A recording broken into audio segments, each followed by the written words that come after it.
So what have we got here today? A mystery saw. This is going to be a good one.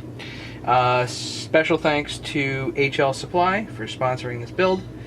Thank you, Bruce. And I don't even really know what I'm doing with this, but let's take this apart and see what we got in here.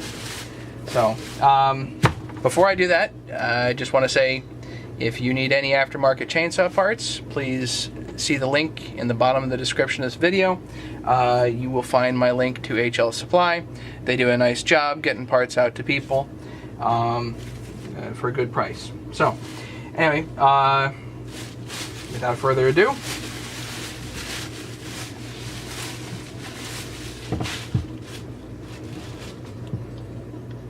what does that look like to you? 346 XP. Looks like an early one. First thing I see is a crack right here in the starter cover, so I don't like that. So I'm already thinking, gee, I got to replace the starter cover. Now, I've done my 350 video, and this is, of course, very similar, but if I look here at the chain catcher, this saw has been ridden hard and put away wet. Lord knows what I'm going to find inside here. Alright, what do we got? No decomp. No decomp. Is that 99? Is that the year? 1999. Okay.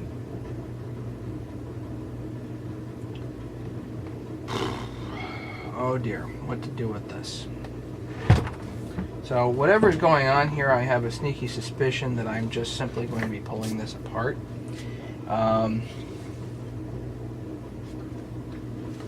Let's do the usual. Why not? Pop the cover off. Set the chain brake. Okay, that's set because you're not getting. If you try to take the cover off with that, bad. So make sure this. All right, let's get the 1-2 bar nuts. Don't forget to have a metal tray. Clutch cover comes off. The band looks okay, but worn. Might be best to replace the band. Now, there's some damage back here. There's a piece missing. I've been through 350s quite a few times now, and I'm pretty familiar with them. So I'm not anticipating this build being that different. Still, let's treat it like any other build. Get a box, put the parts in. Clutch, cover, band, and rubber. So make a list. That way, as you're taking it apart, you know what parts you're going to need, more or less.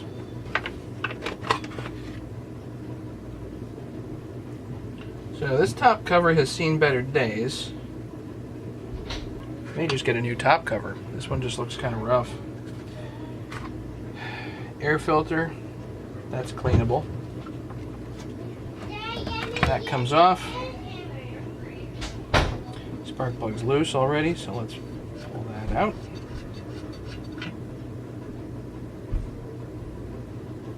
Doesn't look like it's in too bad a shape.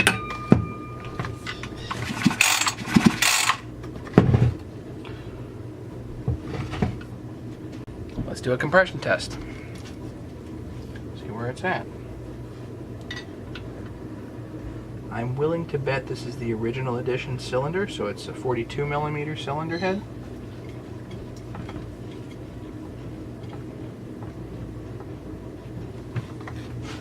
A lot of guys have a soft spot for these.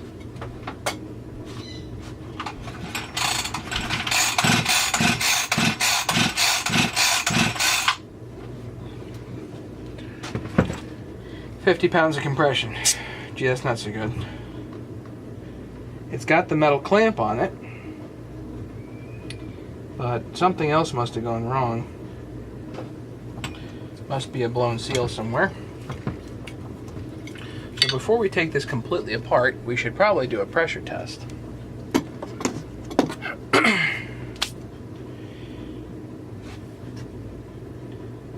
And I hate pressure testing these. So let's aim for a pressure test, but let's take a few other pieces off. Handle first.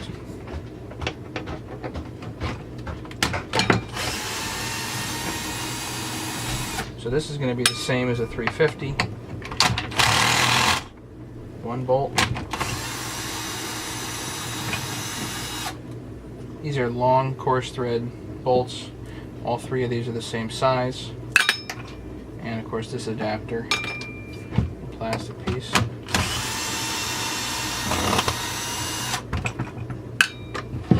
And then two 4mm Allen's coarse thread on the bottom. These are shorter. At least I think they're shorter. That one's not shorter.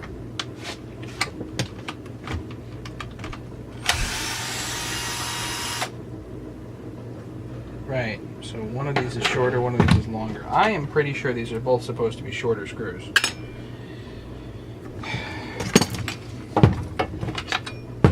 Oh, one other thing I'm noticing now. The handle's busted. Top handle looks okay. A little worn, but not bad. Reusable part. This is not a reusable part. There are plenty of people that would put a strap of some kind here and keep using it.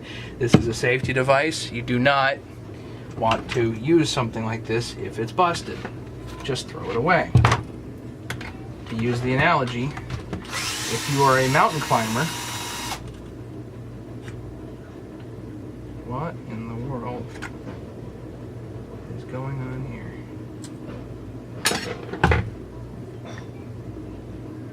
One odd screw on this side, and then that metal piece I've never seen. This piece looks familiar, the spring. Looks like it goes right in there. It's like that. Anyway, one analogy is certainly if you're a mountain climber and you drop your carabiner, you throw it away. Why? Because you don't trust that part anymore. You're not trusting it with your life. Same thing with this. The whole idea of a safety device is that you're going to trust it with your life. Well, if it's broken, don't use it. Of course, odd screw here. That's the same on the 350s. And then it's got, looks like it's got some type of a metal clip here.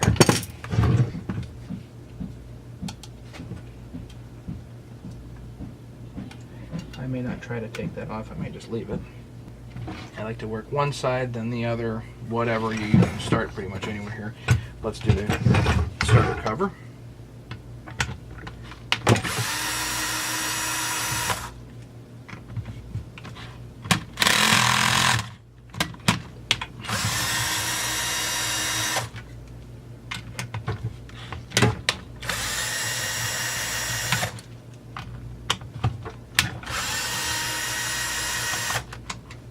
On the 350s, not having that metal clamp at the intake is what often kills the saws. The other problem that they have is the bases come loose. The bearing cups, the riser plates, so they come loose. Now this doesn't have that because it's a metal chassis. So it does have crank seals though. It's possible that those crank seals went. I need a starter cover, because this is cracked. Here, here. Just get a new cover. The internals usually you can reuse. So you can get a new cover, or you can get a new aftermarket one, or you can get an OEM one, whatever you want to do. Flywheel shroud is busted. We're going to want a new one there.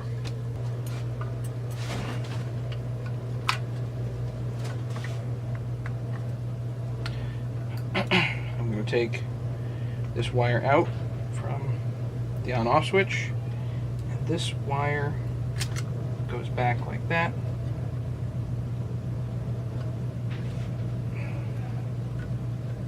They should just kind of peel out this way,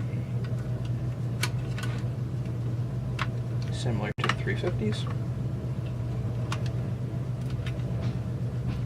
no, not exact. Just comes right out. Hemostats tend to be a very useful tool. These wires peel back.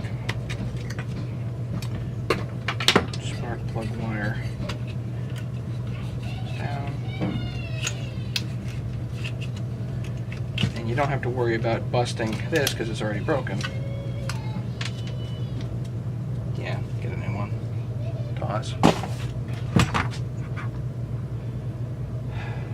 Yucky. This plastic piece is easily busted, so if you lay the saw down like that, you can break that, so don't do that. 4mm Allen, probably a machine bolt.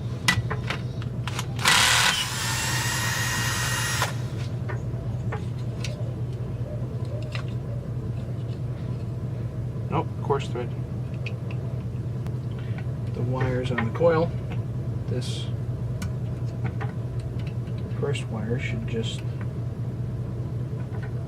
come right out. The second one, the black one, is actually held down by one of the screws. 2 screws on the coil, 4mm Allen again. Having the impact is nice for removing things. It comes out so fast. Here we go. 1, 2.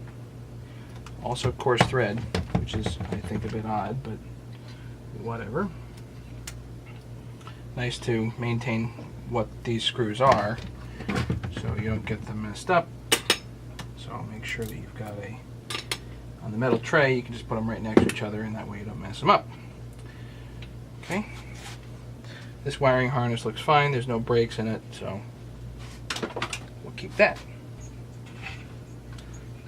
Back the flywheel off. The coil comes out.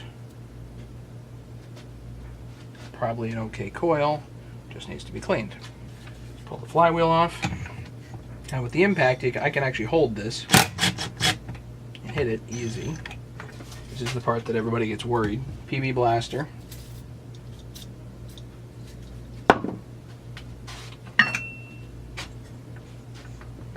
Hold the saw up in the air by the flywheel.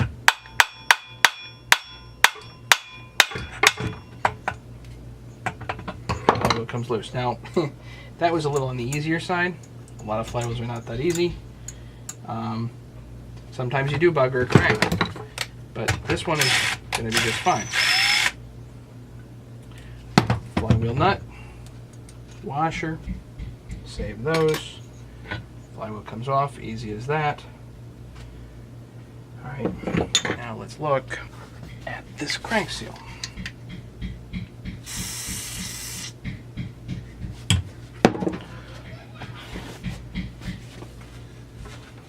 So just visually the seal looks okay, but we'll test it anyway. Sometimes you can tell right off the bat that that was the culprit. The clutch. Let's work on all this stuff. This is a clutch tool.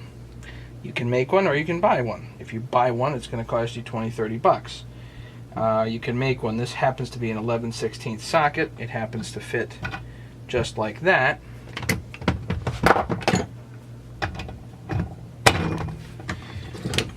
A couple things you can do. You can put the spark plug in here and go against the compression, or you can put a rope in here as a piston stop. Apparently there's not very much compression, so we need a piston stop. So let's use a piston stop. Piece of rope right in the spark plug hole.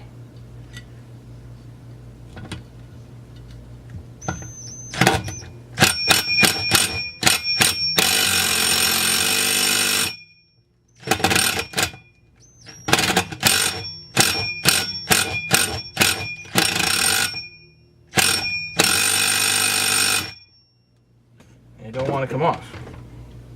That's interesting. PB blaster. There's another way to do it.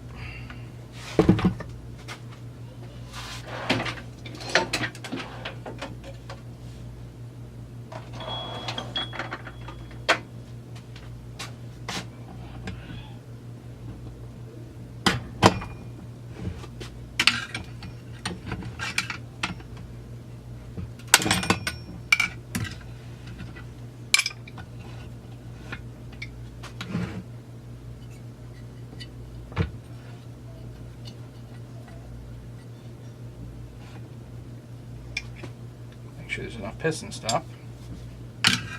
Okay.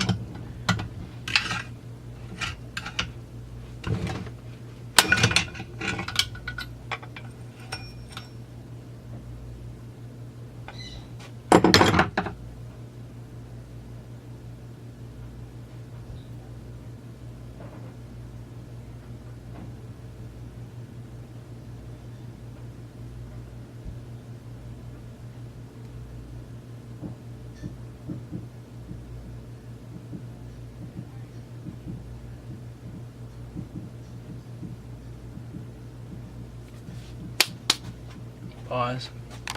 So if I'm trying to get leverage on a clutch, use the bar bolts. That really didn't want to come. Something's really terribly messed up. Something is terribly messed up in here. It should just come off.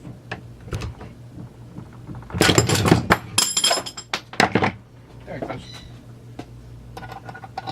Whee!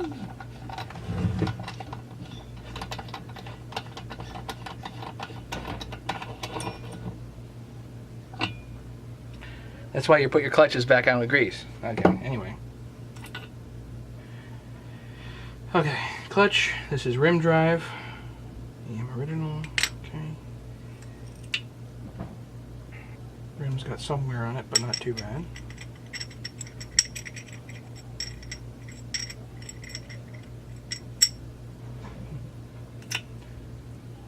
Needle bearing. Looks okay. Pinion just comes out. Now, is there a washer in here? No, no washer, just the oiler. Okay. So these parts I like to put together with a zip tie. Assuming everything here looks okay, which it does. Don't necessarily need to replace any of this. Put this together with a zip tie. Now it's held. This bolt is essentially the same as the 350s. Coarse bolt. Short. What's this? Another short one. The shroud looks similar, but I don't know what this indent is there. That's a little odd. So I'll probably reuse this. That doesn't seem to be a problem. Needs to be cleaned. The adjuster just comes out. 4mm Allen again for the oiler. Of course, short. Oiler just comes out. And it's got a dip tube, which I did not know. So the dip tube is different than the 350 because the 350 does not have the same tube. Just a hole. Technically the 350 I think does have a tube, but anyway, let's take the handle off and make it the whole thing easier to work with. So, chain catcher. So if you order this chain catcher, it actually comes with the screw. I don't know why. Chain catchers I think are a really good way to diagnose exactly how much use a saw has. This one's been used. Hard. Positioning bolt. Coarse thread. On the 372s, they're fine thread. Pull out the rubber piece.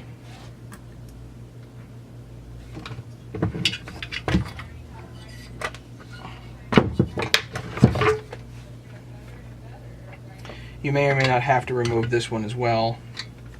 Let's see if there's enough play just to pull the rubber out. Yeah, pull the rubber out. There's enough play. And I can just leave that bolt in there without worrying about it. This AV mount already looks a little messed up.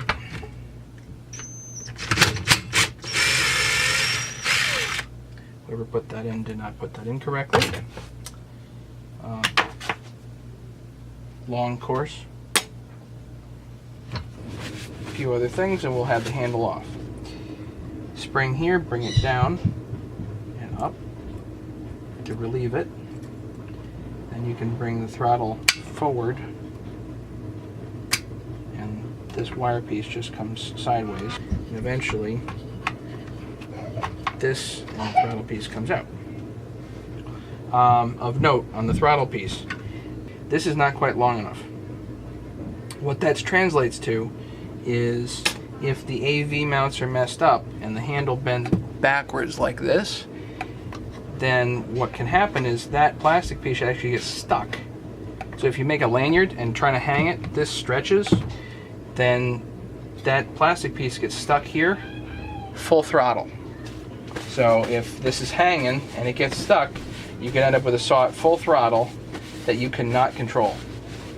Obviously that's bad. And then you gotta pray that your on-off, your kill switch is still working. So don't use a lanyard on these saws. Don't make your own, that type of thing. This setup is not good. Ideally a cable system would be better, or making that plastic piece slightly longer. Anyway, that's an aside. Okay, so the throttle linkage is out. Gas line.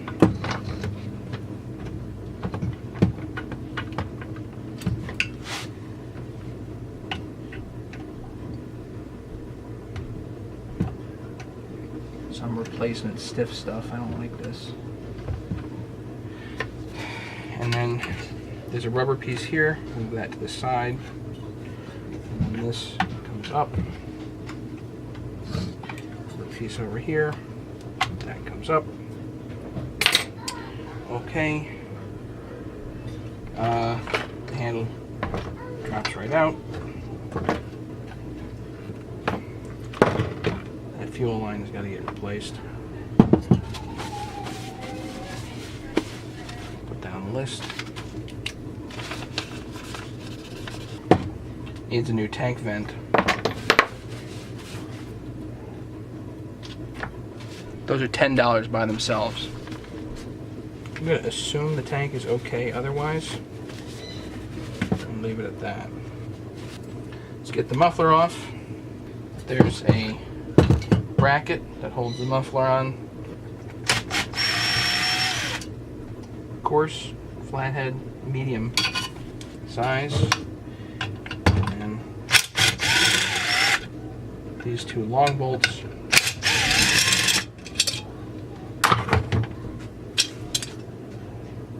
Now in some cases you actually use the muffler for the pressure test. I don't know if we're going to do that or not here. We'll see. The gasket appears to be alright. The metal, the stainless shield here is okay. Just need to be cleaned. Let's take the carburetor off.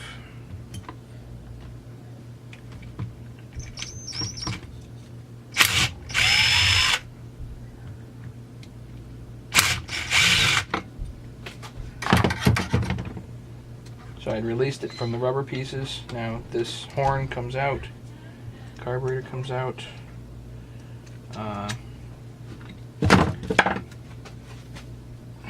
Screwdriver in here, and it just goes kapop.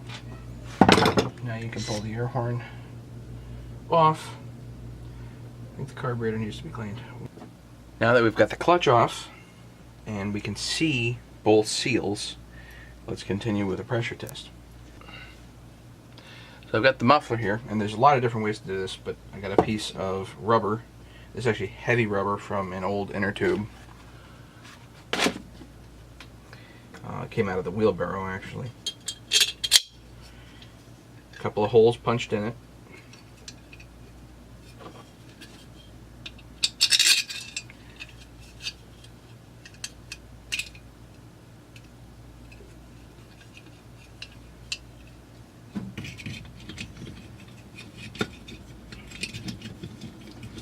Screw that on down.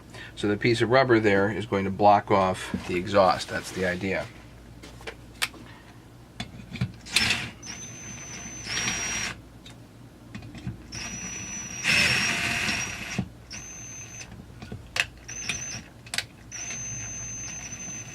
And the rubber does tend to kind of wind up on the bolts, so you do have to be careful of that.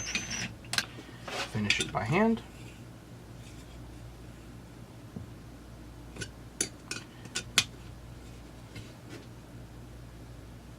Now the exhaust is blocked off. Intake side. First we're going to take the impulse line here, which is this short piece of rubber in here. We're going to remove, oh dear, well, that may be why this toasted in the first place. The impulse line is already partially removed.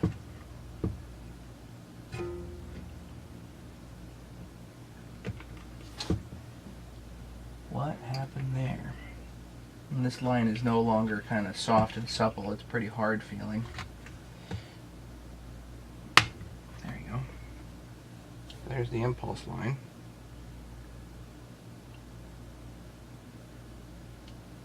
Don't see any obvious cracks or breaks, but the impulse line had fallen off. Two nipples here. One nipple is closer, one nipple goes to here actually, which feeds the carburetor, the impulse, and the other nipple goes to the manifold. Just underneath the intake part of the cylinder head. Well, this piece of impulse line I would not reuse.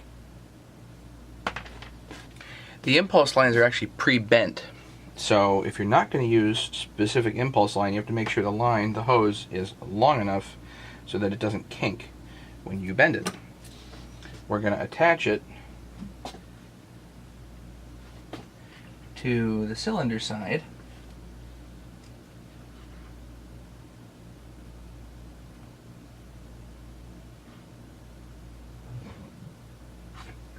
Leave the long piece out here. And then we're going to put the carburetor down with a piece of rubber. I've got some washers on these carburetor bolts so they don't stick out too far. So the carburetor bolts are in, piece of inner tube.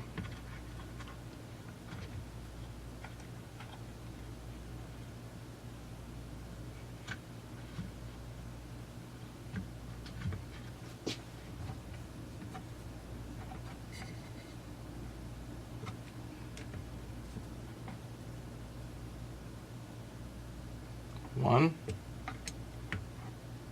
two. Again, the rubber does tend to want to bunch up and wind up on the screws, so you have to finish it by hand, go real slow. Now we can take our midi vac, hook it up to this. Need a spark plug.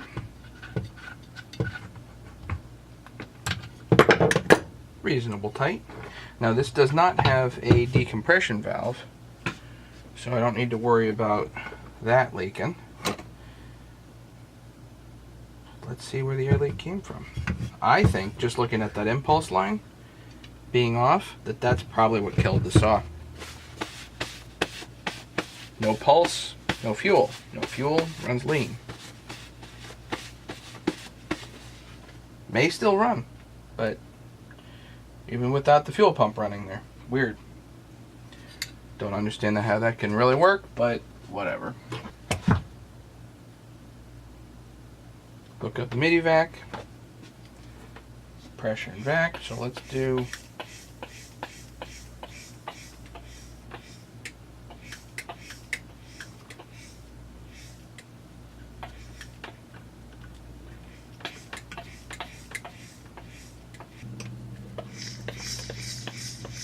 hear that? That is a massive air leak. And I don't know if I can actually show this on camera, but the massive air leak is coming from what I believe to be, this is just soapy water, in here. And it's probably a rip in the intake boot. Unfortunately, because of that there, I don't think I have the capacity to test the seals. I can try, but I'm a little suspicious that the seals are actually just fine. Seals and bearings are probably fine. This just needs a new boot. That's what killed it. So let's look at the seal over here. And I'm trying to pump this up to get it to leak, but again, I'm willing to bet at this point that the seals and bearings are fine. That's not what killed the saw. It's not the crank seals. It's some other air leak. Either it was the impulse hose being off, or probably the boot is ripped. So let's do a little more investigation of that. Going to take this apart, take the top end off, and see if we can find the failure mode here.